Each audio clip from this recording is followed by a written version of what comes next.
Ste pripravljeni na potovanje onkraj znanega? Pripravite svoje skafandre, kajti komercialni vesoljski poleti so tu.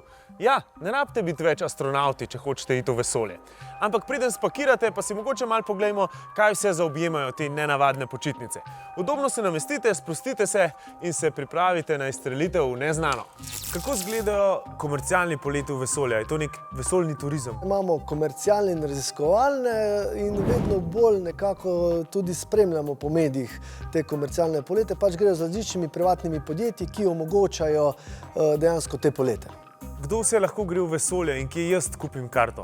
Od astronavtov, ki se za to redno šolajo, do v bistvu ljudi, ki si lahko to privoščijo. Pač karte se kupijo pri podjetjih, ki ponujajo te storitve.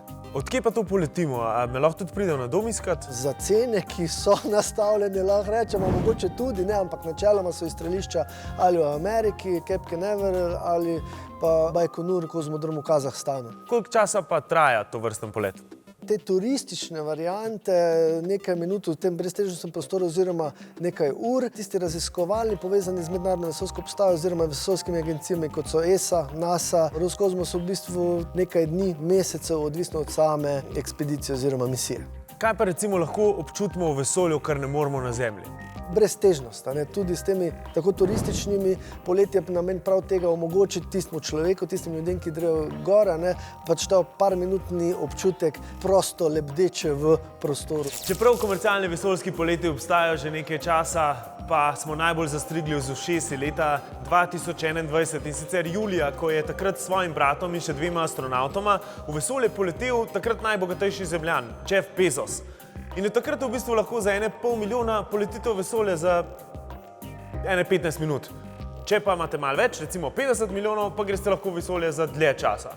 Če pa slučajno nimate teh 50 milijonov, pa greste lahko v Center Nordung na simulator letenja.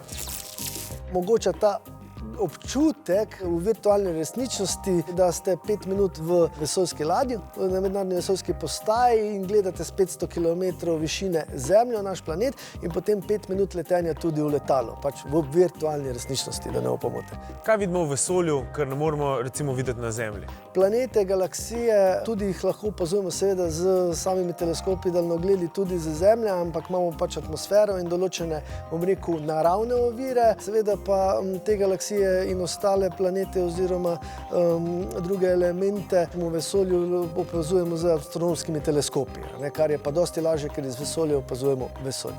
Kaj pa to, kaj eni pravijo, da lahko v vesolju vidimo v preteklost? Kaj to pomeni? Čisto na kratko, da je vesolje tako veliko, da enostavno svetloba potuje tako dolgo, da enostavno mi v realnem času ne moremo videti celotnega vesolja. Posledično tudi vemo, rečemo z Hubbleovim teleskopom, smo že kar nekaj let nazaj ugotovili, da je vesolje staro 13,8 milijarde let in v bistvu so to takšne razdalje, da to, kar mi vidimo danes, gledamo kar nekaj milijonov let v preteklost. Odvisno od oddaljenosti, seveda, od nas oziroma našega planeta.